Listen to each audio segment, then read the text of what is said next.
Alright, it is a late evening for me.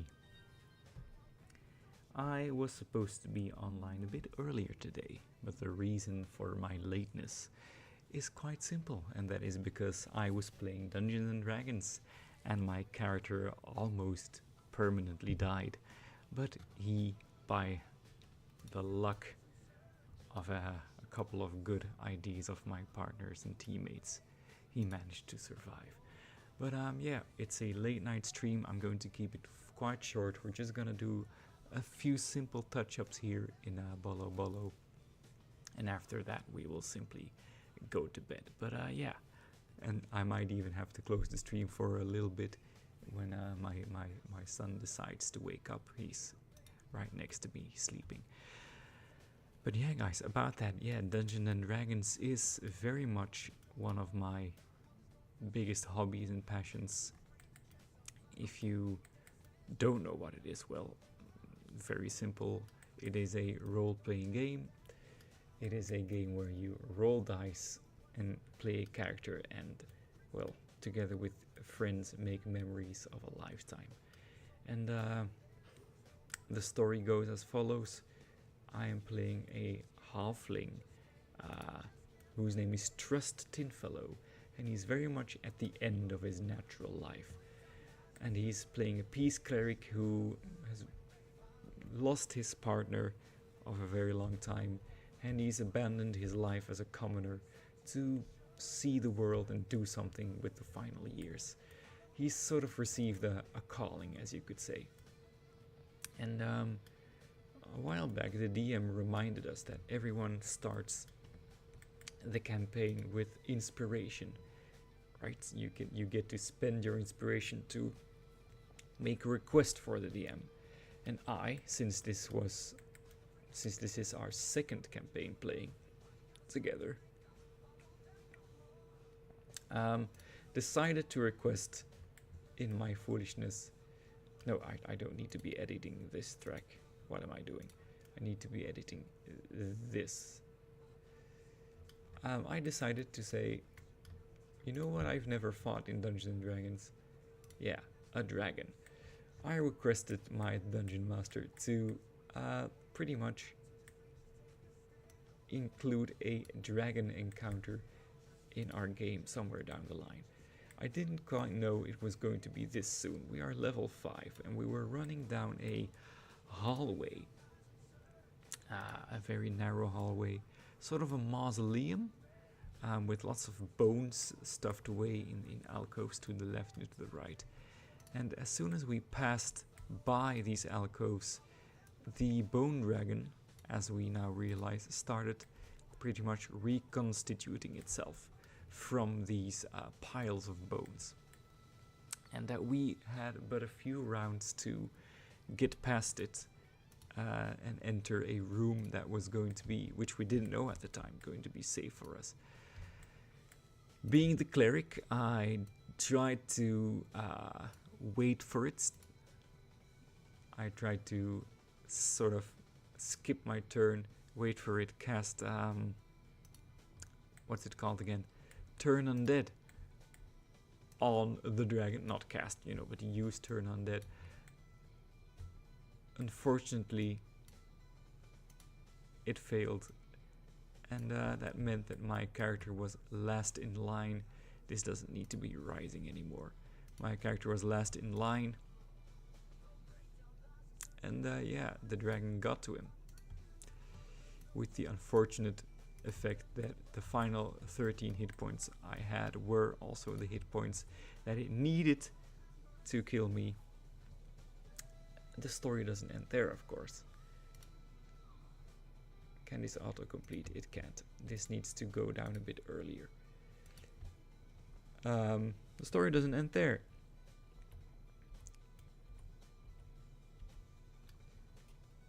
I was standing in the doorway,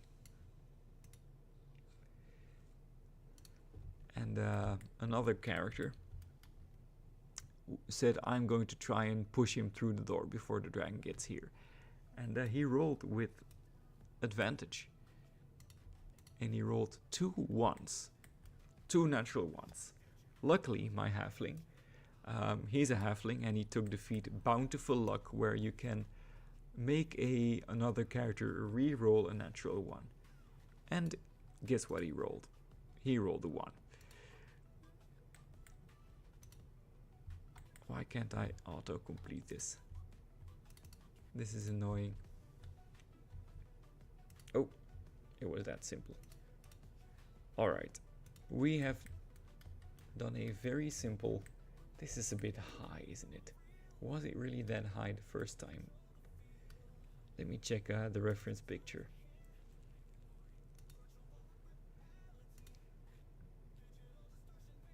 I have in another screen, I have the picture here of how high the road here really was, and I don't think it was as high as this. You can't see this obviously, so it makes for boring viewing.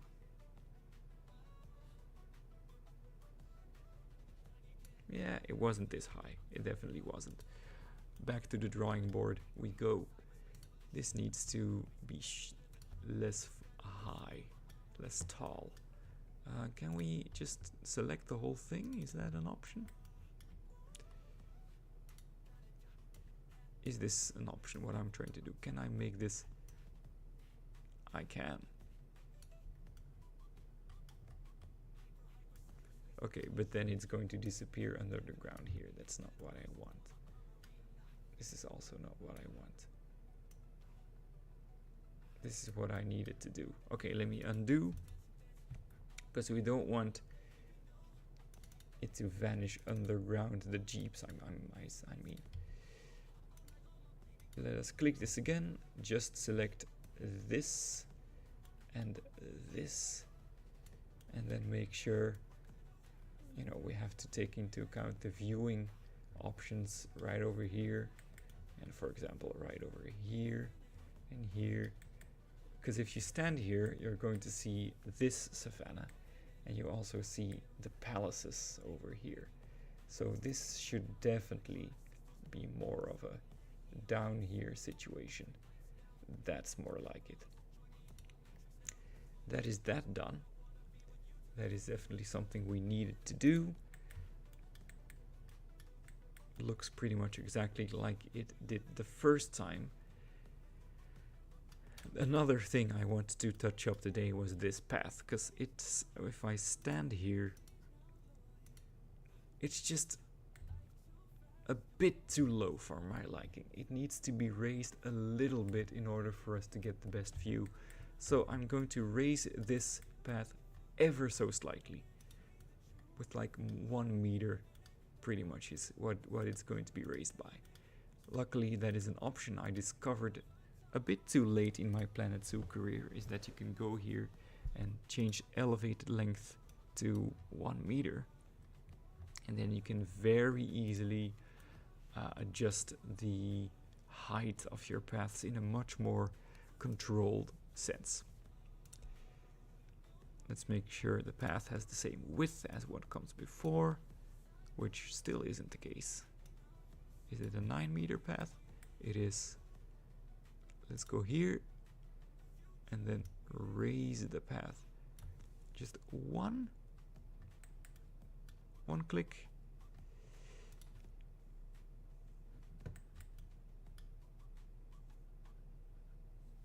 Can't I just go? Okay, we'll just go like this. And then we can make sure there's already this fence, which means I don't have to build it for myself. And this is not advanced building, guys. I know it isn't.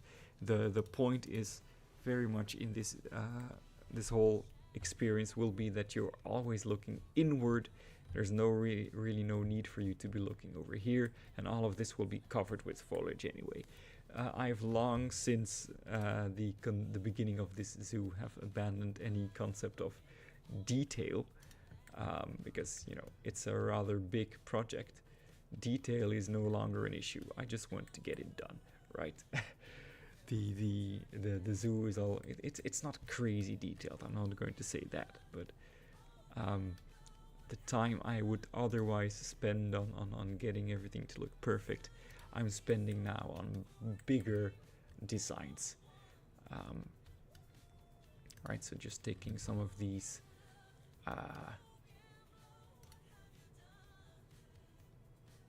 benches.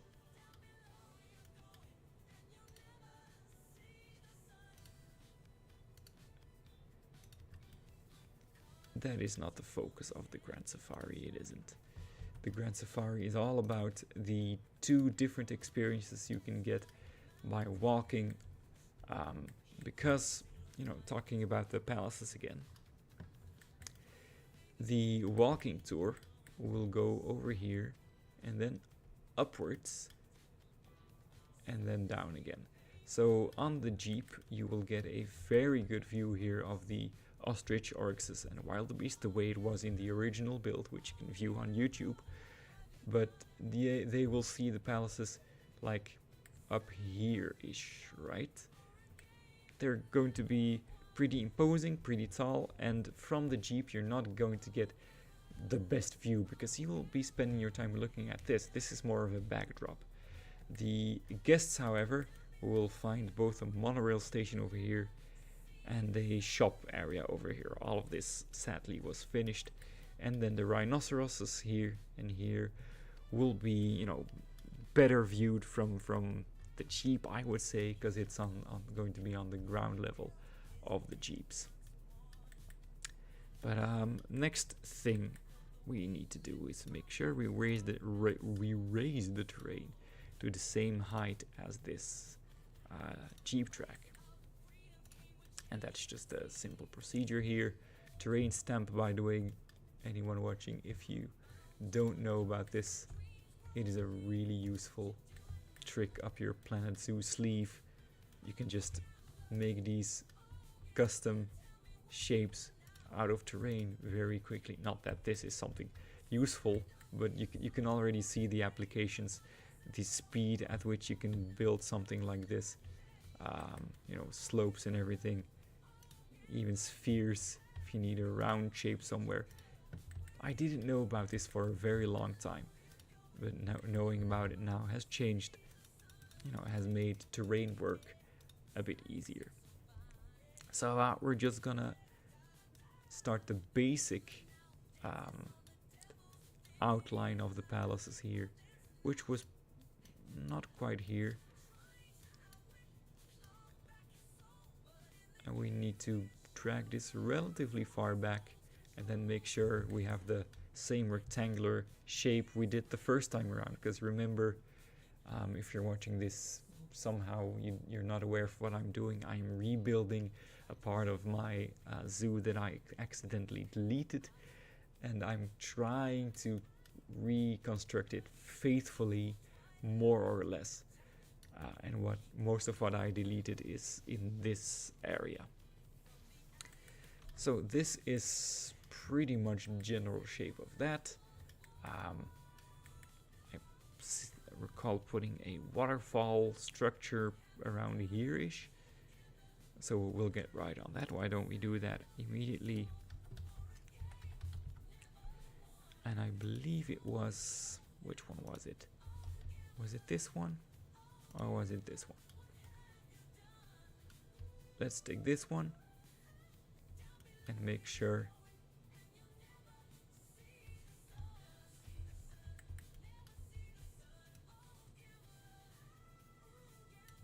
should we do it like this with the water running under the Jeep? I don't know if this really... I think we're going to do it like this. I built a very simple like retaining wall here, and I just want to double check if I can in the footage, which I have off screen, what I made the wall out of, but I think it's just going to be very simple, like plaster. Yeah, that is what we use, so that's what we're going to do. All right, just pretty much make sure we are in the same this is straight, right? Yes. All right, we're going to take a plaster wall and make sure it has the right color. Oh, I did not see.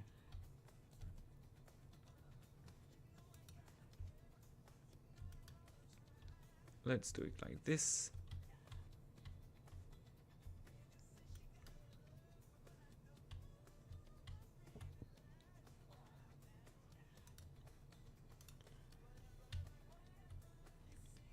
And then we add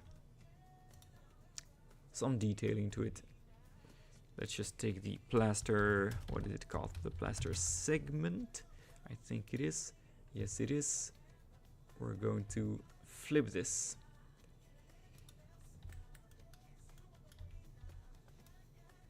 Like this.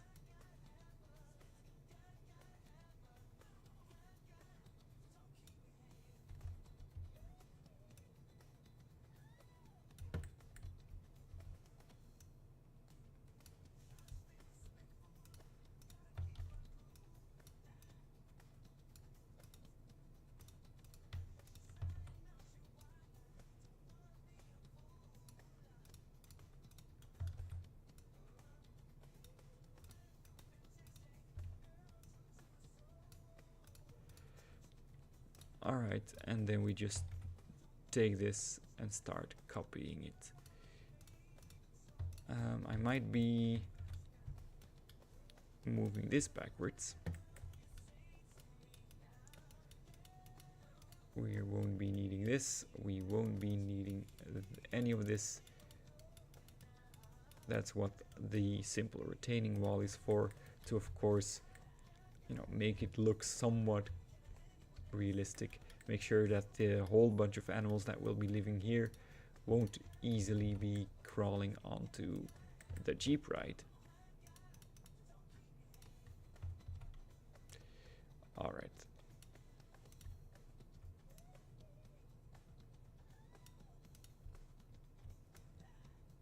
So this is pretty straightforward.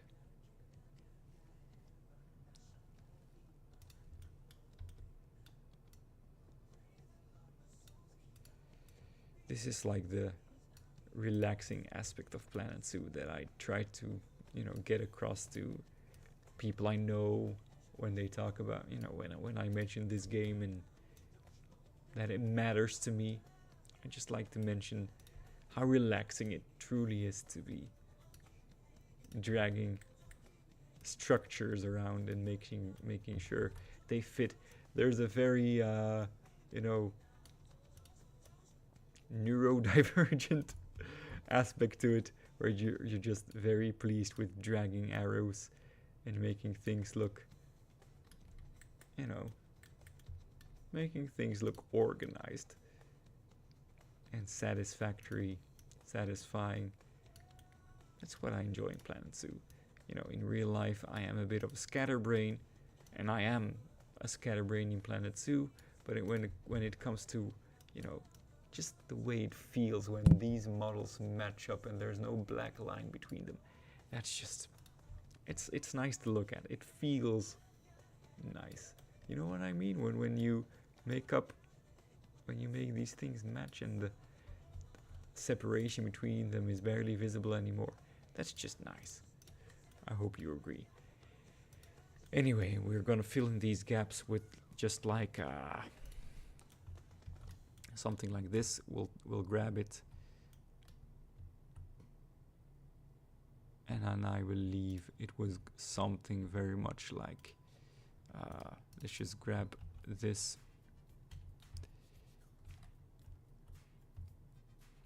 Make sure we fill in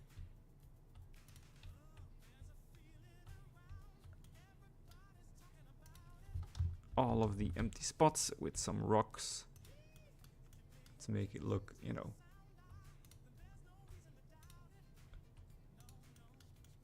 because that is pretty much what we did the first time around. Same here. We're just gonna take these things, stack them on top of each other, randomly rotate it.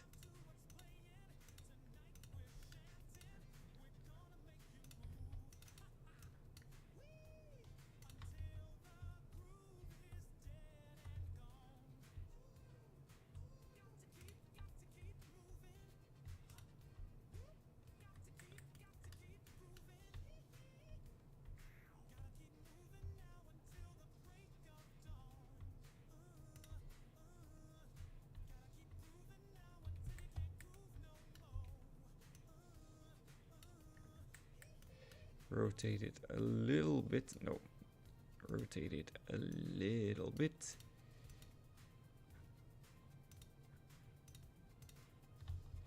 And then just fill in everything that's left.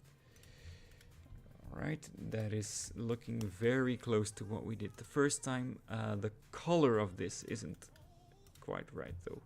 I hope I can just select all of them. Oh, it selects the track. I didn't know you could select the track like that. Let's just select them individually. The brown was a bit browner, right? This is very much a yellowish beige. It was a darker brown. And let's see if I can pick it out on the color wheel a bit. Something more like this is what it was. All right. I sort of feel like how would you call it? Like a fan of an artist. Like, this is what it was. This is the way it was. Talking to about something that doesn't exist anymore. I didn't let it go. I couldn't let it go. I had to complete this part of the zoo again. It's pretty telling that, deleting this has sort of made my brain collapse, and I didn't even bother to just start working on something else, right? We still have this area of the zoo that needs to be developed. And then I will consider it relatively pretty much finished. Although I still have no idea what to do here. But this is the general idea. Now I'm wondering what I had this. I think this is relatively pretty much the way I made it. But on this side, I've sort of forgotten what this side looked like. So I think I need to go watch some footage here off screen to see what I made that look like. It isn't quite finished in this video. But here, alright, I see. I just made it a heightened map.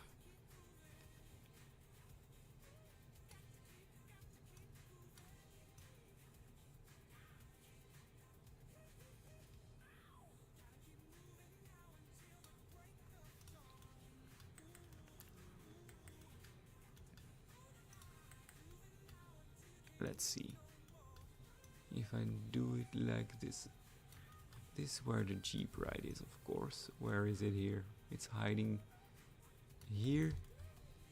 Let's just sink the terrain down.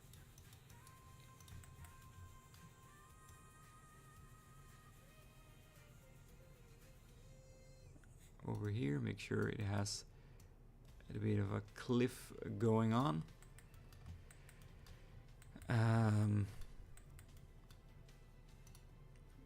Let's pull it a bit again.